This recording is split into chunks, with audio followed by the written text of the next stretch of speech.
Imagine two coworkers, same age, nearly identical retirement savings. Yet one can stop working years earlier than the other. The difference isn't luck, and it isn't a bigger portfolio. It's one decision almost nobody thinks about until it's too late.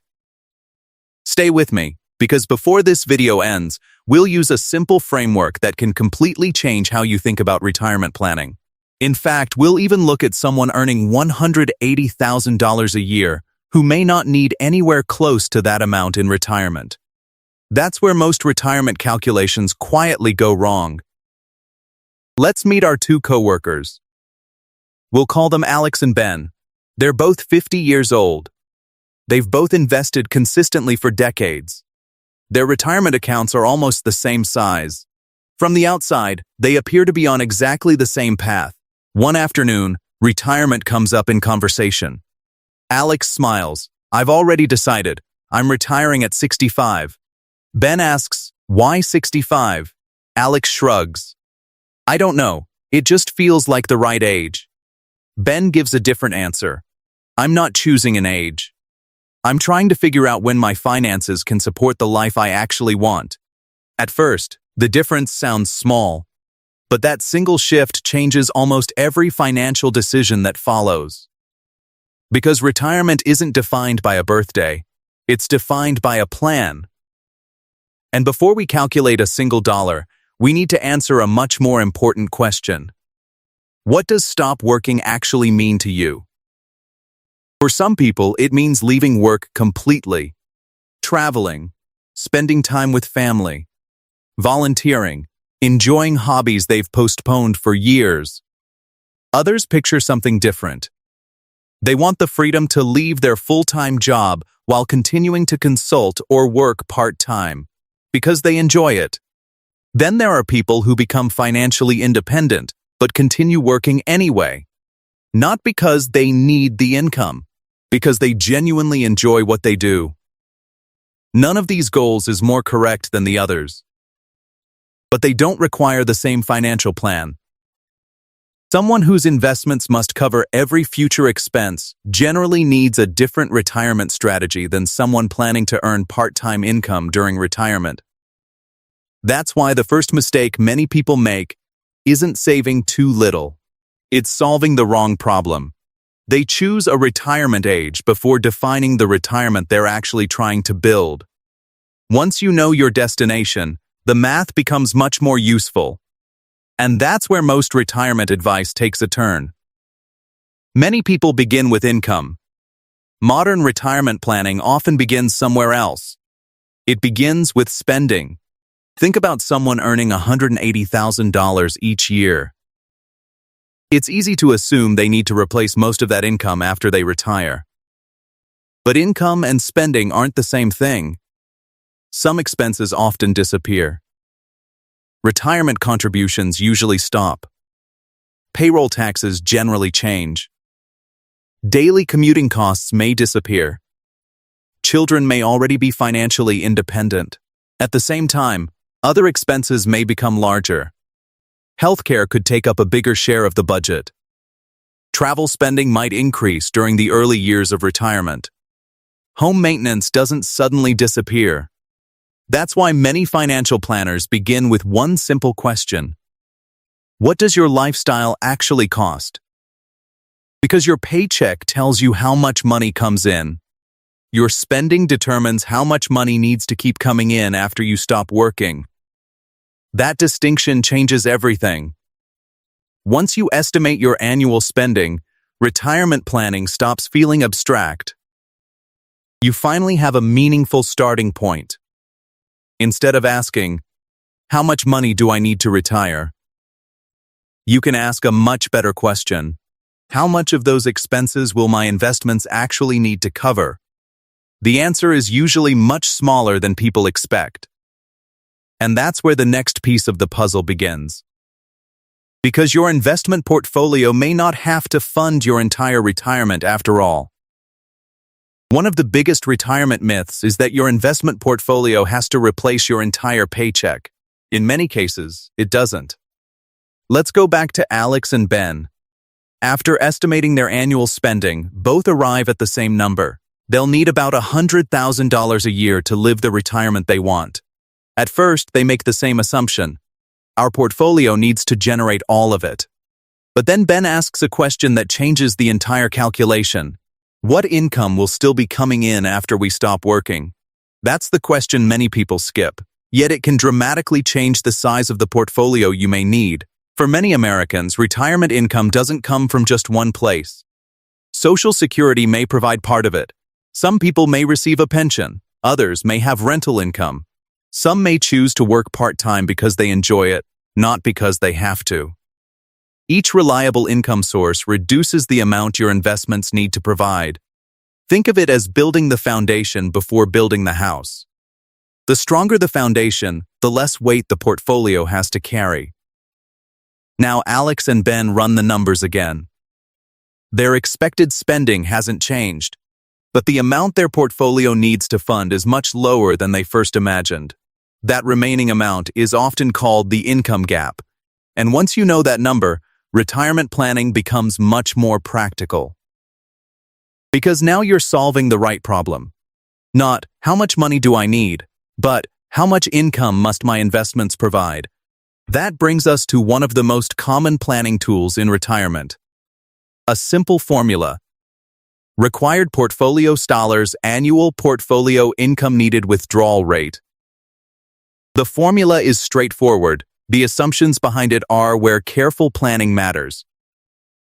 One of the best-known planning guidelines is the 4% rule. It originated from William Bengen's research and was later reinforced by the Trinity study using historical U.S. market data.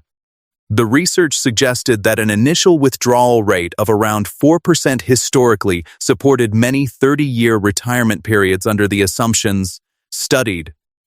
Notice the important words.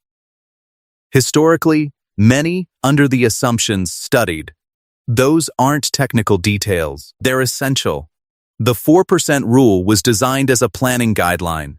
It was never intended to guarantee future results. Markets change. Inflation changes. Life expectancy changes. Your spending may change too. That's why many retirement planners now also consider more flexible withdrawal strategies that adjust spending as market conditions evolve. The lesson isn't to memorize one percentage. It's to understand that retirement planning involves probabilities, not certainty. Let's use a simple illustration. Suppose Alex and Ben need their portfolio to generate $40,000 each year after accounting for their dependable income. Using a 4% planning guideline as an illustration, that would suggest a portfolio of about $1 million. But that's only a starting point. Taxes still matter. Healthcare still matters. Inflation still matters. Asset allocation still matters. And one risk rarely appears in simple retirement calculators. What happens if you retire into a major market decline? Imagine Alex retires just before a bear market. Ben retires several years later after markets have recovered. They started with nearly identical portfolios. They followed similar investment strategies. Yet their retirement journeys may look very different. This is called sequence of returns risk. It refers to the risk of experiencing poor market returns during the early years of retirement, while you're withdrawing money from your portfolio. Those early losses can have a much greater impact than similar losses later, because withdrawals continue while the portfolio is trying to recover. Fortunately, this is one of the risks you can prepare for. Many retirement plans include diversified investments. Some include cash reserves or high-quality bonds. Others build in spending flexibility so withdrawals can be adjusted during difficult market periods. There isn't one perfect solution. The right approach depends on your goals, risk tolerance, and financial situation. But understanding this risk changes the way you think about retirement. Reaching your retirement number isn't the finish line. Building a plan that can survive uncertainty is. And once Alex and Ben understand that, they stop asking how to earn higher returns. Instead, they start improving the decisions they can actually control. Up to this point, we've talked about building a retirement plan. Now let's talk about improving one. One of the most encouraging things about retirement planning is that many of the biggest improvements don't come from earning extraordinary investment returns. They come from making better decisions with the things you can actually control. Let's go back to Alex and Ben one last time. After working through their numbers, they realize they're closer to retirement than they first thought. Not because the market suddenly delivered exceptional returns, because they finally understood which decisions actually move the needle. The first is Social Security. For eligible U.S. workers, deciding when to claim benefits can have a meaningful impact on monthly retirement income. Claiming before full retirement age generally results in permanently lower monthly benefits. Waiting beyond full retirement age until age 70 earns delayed retirement credits under current Social Security rules. Does that mean everyone should wait until 70? Not necessarily.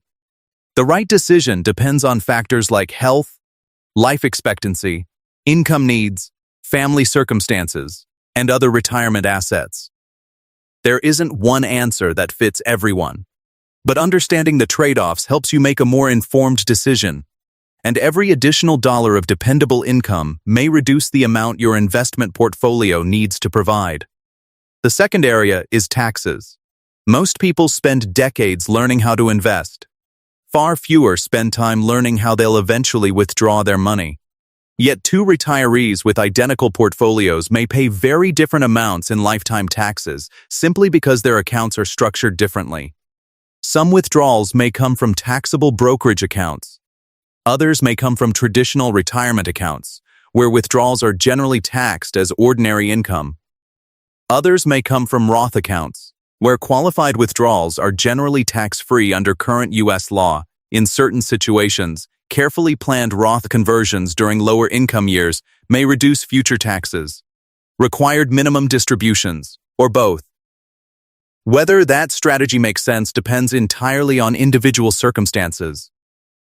The important point isn't that everyone should do it. It's that tax planning deserves just as much attention as investment planning. Healthcare is another area that's easy to underestimate.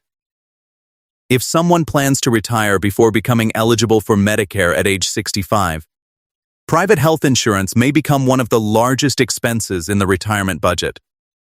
Exactly how much depends on where you live, your household size, your income, and the coverage you choose. That's why healthcare shouldn't be treated as an afterthought. It should be built into the retirement plan from the beginning. Then there's one final decision that's often overlooked. Working just one more year. At first, 1 year doesn't sound like much. But retirement research has shown that delaying retirement by a single year can improve readiness in several ways. You continue contributing to your investments. Your portfolio has another year to potentially grow. Your retirement period becomes slightly shorter. And depending on your Social Security claiming strategy, your future monthly benefit may increase. That doesn't mean everyone should delay retirement. It simply means one additional year can sometimes have a larger impact than people expect. But even after improving every financial decision, there's still one question no retirement calculator can answer. What happens after the paychecks stop? Imagine Alex finally retires. His numbers all work. His spending plan is realistic. His investment portfolio is prepared. His retirement income looks dependable. Yet after several months, something feels missing. For decades, work provided structure, a reason to wake up every morning, daily conversations, a sense of progress. Without realizing it, retirement changed much more than his income. Research into retirement satisfaction consistently suggests that financial readiness is only one part of a successful retirement. Purpose, health, relationships, daily routines, meaningful activities, they all influence how satisfying retirement ultimately becomes. That's why retirement planning shouldn't stop with a spreadsheet. Ask yourself a few questions. What will an ordinary Tuesday morning look like? Who will you spend your time with? What will challenge you? What will give you purpose once work is no longer part of your identity? Those answers may become just as valuable as your investment portfolio. So, when can you stop working? Probably not when you reach one specific age. And probably not when your account reaches one specific balance. You can stop working when your plan is ready.